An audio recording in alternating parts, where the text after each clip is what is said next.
Novo livro do Apocalipse ou da Revelação. Capítulo 84. Título: Ricardo só sossegou quando lhe disse que punha as minhas mãos no fogo. 1. Tive de chegar ao ponto de dizer ao Ricardo, um homem de pouco mais de 30 anos, que me tem enviado sucessivos e-mails a falar de inferno e de outros horrores relacionados com as catequeses eclesiásticas ao longo dos séculos, e a quem pude finalmente conhecer cara a cara em Lisboa, que punha as mãos no fogo em como o inferno não existe como invenção de Deus vivo de Jesus. Apenas existem os infernos que na nossa demência humana temos sido capazes de criar e criamos, quer para nós próprios, quer para os demais, os quais Deus, o de Jesus, o que mais faz é trabalhar para dia e noite para os destruir e erradicar de vez de dentro de nós e de dentro da história.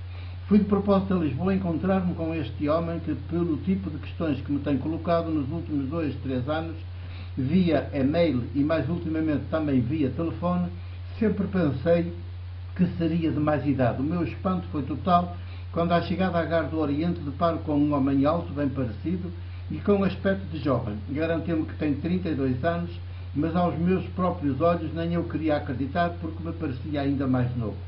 2. O meu escândalo e a minha dor por ele aumentaram ao constatar que é um homem assim, ainda tão jovem, que tem vivido estes anos completamente destroçado devido ao medo do inferno que, segundo a sua doentia convicção, formada a partir da leitura da Bíblia, do Catecismo da Igreja Católica e de não poucos teólogos, mesmo de alguns tidos por muito avançados e progressistas, teria sido criado por Deus para castigar os maus. E, pelos vistos, não apenas os maus, também muitos outros seres humanos semelhantes a ele, que, bem vistas as coisas, é um homem honesto, filho de uma boa família, condenado, entretanto, a ter de conviver e de suportar todos os dias todas estas fobias e todos estes ataques autodestruidores do presente e do futuro do seu próprio filho.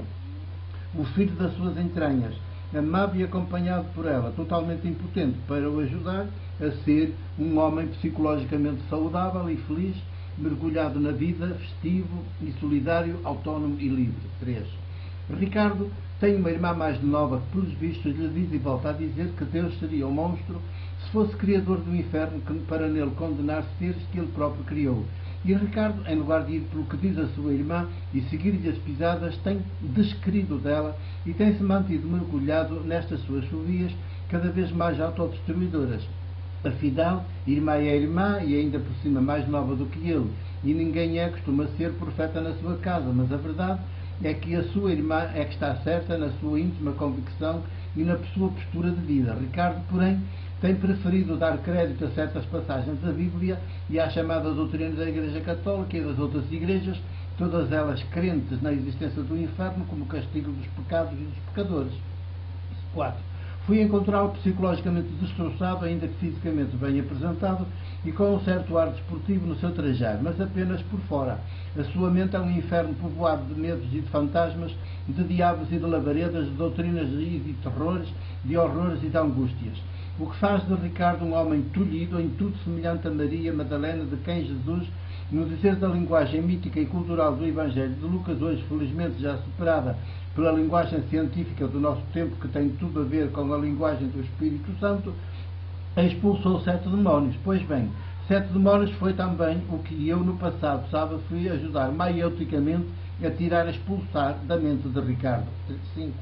Obviamente que nem os demónios são 7, nem tampouco existem demónios que nos possuam, para lá daqueles que nós próprios, nos nossos medos e infantilismos, constantemente criamos e alimentamos. Demónios criados por Deus, anjos criados por Deus e que depois se revoltaram contra ele, e desde então passam a vida a flagelar as pessoas, como paradigmaticamente se lê no livro ou livros com que é feito o livro de Jó, na Bíblia, não existem, nem nunca existiram. Tudo isto faz parte do universo dos mitos dos povos primitivos, que temem entrar pelo século XXI e pelo terceiro milénio dentro, coisa mais boba e coisa mais sem sentido e sem qualquer ponta de racionalidade humana. Como já tenho escrito noutras ocasiões e não me cansarei de repetir, na esperança de ver os meus concidadãos libertos para a liberdade e para a dignidade, nem os demónios são 7, nem tampouco os demónios existem. 6. O que o Evangelho de Lucas diz naquela linguagem mítica da época acerca de Maria Madalena e apenas dela, já não pôde dizer muito, dizer outro tanto, por exemplo, de nenhum dos 12, porque eles nunca chegaram a libertar-se tão radicalmente quanto ela, é que ela foi a única mulher discípula que Jesus conseguiu libertar de todos os medos e de todas as alienações.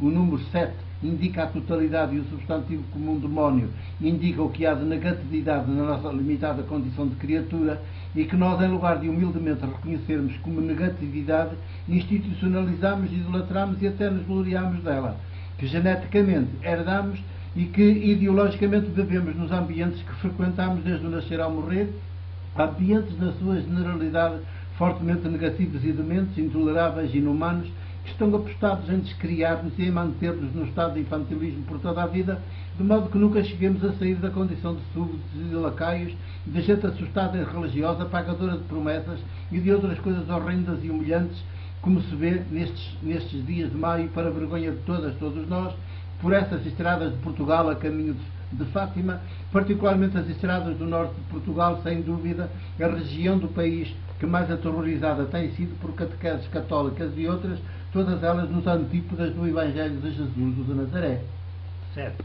O que o Evangelho de Lucas quer dizer é que ninguém dos que andavam com Jesus, a não ser Maria Madalena, alguma vez se deixou habitar e possuir pelo Espírito Santo de Jesus como ela deixou. Nem sequer Maria, a de Nazaré, mãe carnal de Jesus. Maria Madalena, mais ainda do que Maria, a de Nazaré, e mais ainda do que Simão, a quem Jesus chamou Pedro, por ser tão casmurro e tão acérrimo defensor da via do poder, em lugar da via da entrega da própria vida, da ternura como via de libertação e salvação da humanidade, foi aquela que mais se identificou com Jesus e o seu projeto e a sua libertadora via feita de práticas políticas maiúticas como via de humanização do mundo. É tão só esta boa notícia que o Evangelho de Lucas nos quer dizer com aquela sua mítica expressão. E foi também isto mesmo que eu, neste meu encontro, olhos nos olhos, e na intimidade de mesa de um restaurante nas proximidades da Gare do Oriente, aquelas 4 horas que durou o nosso encontro, fizeram daquela mesa de restaurante um lugar teológico do Deus de Jesus, quis maioticamente ajudar a acontecer com Ricardo. Olha, a mudança integral, eu sei, e ele também sabe, não é automática nem instantânea, como também não o foi com Maria Madalena. Mas quando nos despedimos, pude ver nos olhos de Ricardo que a luz da dignidade e da liberdade já o habitava, ainda que agora precise de mais tempo para se desenvolver até chegar a ter a estatura dele. Os novos fundamentos da nova criação já nasceram e já começaram a desenvolver-se de dentro para fora deste homem ainda jovem. E Ricardo irá tornar-se homem jesuânico, como Maria Madalena se tornou mulher jesuânica, ao ponto de ser, para todo sempre, a discípula modelo de Jesus, na qual todos os futuros discípulos, todas as futuras discípulas, havemos de pôr os olhos. Outra coisa não querem dizer os evangelhos canónicos, com destaque maior e absoluto para o mais teológico de todos, o de João, quando nos apresentam como a primeira discípula de Jesus que viu entre aspas, o ressuscitado, e como aquela que recebeu dele a missão de acabar, de evangelizar até o próprio Pedro, e nele e com ele todo o grupo dos 12, assim como Maria, mãe de Jesus, e todas as outras discípulas, todos os outros discípulos. 9. Sempre nos esconderam estas coisas, porque se as catequeses eclesiásticas nos disserem, é toda a estrutura tradicional da nossa Igreja que terá de mudar de raiz. A própria existência do Papa Imperial como ministério de Pedro na Igreja cai por terra porque não tem qualquer fundamento em Jesus, tudo vem do Império Romano e da Corte Imperial de Roma. O que é jesuânico e do Evangelho de Deus é Maria Madalena, como a mulher libertadora, liberta de todo o tipo de alienação e de medo, por isso, a mulher da liberdade, a mulher totalmente identificada com a via de Jesus, feita de ternura e de práticas políticas maiúticas, nos antípodas da via do poder e do império que Pedro sempre defendeu contra o próprio Jesus e que desde o imperador Constantino tem sido praticamente a única via que oficialmente vingou no interior da nossa Igreja Católica, concretamente no Papado e na Cúria Romana, os dois juntos como um só, a aberração das aberrações. 10. A via de Jesus, entendida e prosseguida por Maria Madalena, também tem estado felizmente presente na nossa Igreja Católica, mas sem nada do caráter oficial da outra e sem nada da sua visibilidade. Anda mais pelas margens e é sistematicamente olhada pelo Papado e pela Cúria Romana e todos os seus tentáculos espalhados pelo mundo católico com suspeição e ostracizada, quando não até rotulada de herética, perseguida e condenada à morte cruenta ou incruenta. 11. Ricardo só sossegou quando ele disse que punha as minhas mãos no fogo, em como não havia inferno criado por Deus ou de Jesus. E disse-lhe mais que o inferno, como criação de Deus, não existe nem pode existir, não apenas porque Deus o não quis criar, mas porque Deus o não pode criar. Nem que, por hipótese, ele quisesse criá-lo, nunca o criaria, porque não pode. Assim como Deus não pode fazer um círculo quadrado, tampouco pode criar o inferno. É uma impossibilidade metafísica, uma contradição nos termos. Deus, por natureza, só pode ser o descriador dos infernos que nós, na nossa inteligência de mente, criamos para nós e para os demais. O mundo de hoje é um inferno que nós, na nossa demência, criamos e alimentamos dia e noite. Por isso, nunca como hoje houve tantos hospitais, tantos serviços e especialistas em cuidados de saúde nas áreas da psicologia, da psiquiatria e da psiconeurologia. E nunca como neste início do século XXI a religião, nas suas formas mais esotéricas e mais parvas, esteve tão de regresso e tão ativa. 12. A esquizofrenia está por aí em toda a parte, a depressão habita e possui as mentes de um número cada vez mais incalculável de pessoas de todos os estratos sociais. As videntes e outros profissionais do esotérico não têm mãos a medir. O nosso mundo está possesso dos 7 demónios, perdoa-me este recurso à linguagem mítica do Evangelho de Lucas, mas acho que esta linguagem continua aí, ainda estranhamente muito presente, e a conviver lado a lado com a linguagem da ciência. Com que Maria Madalena esteve possuída antes de conhecer Jesus, de passar a andar com ele, de fazer suas as causas dele e sua a via dele. Ricardo bem pode, por isso, ser olhado como o representante da humanidade enferma e possessa deste nosso tempo, cada vez mais entregue à sua demência. 13. Os maiores das igrejas pensam que todo este frenesir religioso que está de volta nos tempos que são de ciência, como nunca antes, é uma vitória delas e para elas. São tão cegos e surdos, tão dementes e possessos de demência, que não veem nem percebem que todo este frenesir religioso e todo este regresso do religioso são manifestação da doença psiquiátrica e outras provocadas por aquela. Lá onde cresce a religião desaparece Jesus, o de Nazaré, a libertação para a liberdade e para a dignidade. Lá onde estiver Jesus, as pessoas e os povos crescem em idade, estatura, sabedoria e graça, em ciência, em sapiência, em saúde e em maioridade, em protagonismo político e em sororidade e fraternidade. 14.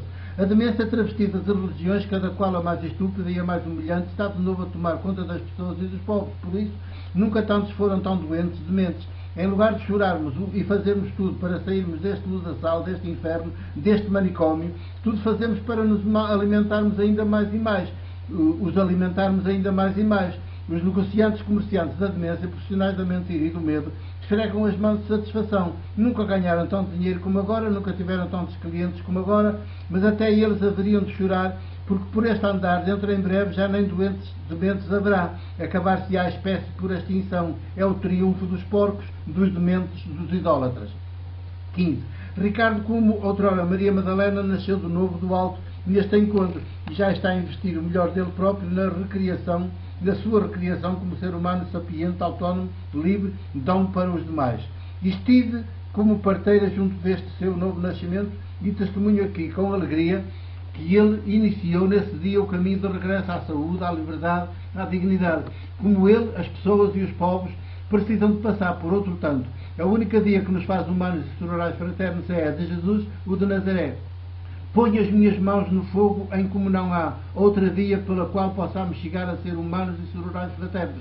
Nem que seja o Papa a dizê-lo, é mentira. Vão por mim. Como eu procuro continuar a ir por Jesus, aquele que mataram na cruz, porque ele não foi por eles. Bem sei que esta é a via da porta estreita e que a tentação hoje é avançar pela via de porta larga, a do dinheiro, do poder, da religião, sobretudo a religião do Deus dinheiro.